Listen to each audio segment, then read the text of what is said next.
Listen to me carefully. It's not too late to change your life. I don't care what age you are, what mistakes you've made, or how many times you've fallen. What matters is what you decide to do now. You are not stuck. You are not finished. You are not your past. You have survived everything life has thrown at you until this moment, and you are still here. That means there's still time to build, to rebuild, to start, to restart, and to live the life you know you're capable of living. You want to change your body? Start today. You want to fix your finances? Learn today. You want to heal your mind? Take the first step today. It will be hard, but staying the same is harder. Regret is heavier than failure, and you already know it. You see, the world will keep moving, whether you move or not.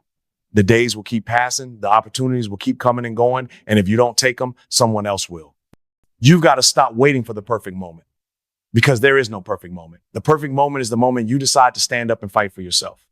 The clock is ticking, but that's not a reason to panic. It's a reason to act. 1 year from now, you will wish you had started today. So get up, breathe, wipe your tears, and take that first small step. Doesn't have to be big. It doesn't have to be perfect, but it needs to be real. Your story isn't over. You are the author, and you can flip the page anytime you choose. This is your life. Don't let fear write your story. Don't let your past dictate your future. You are powerful beyond what you believe, and it's time to prove it to yourself.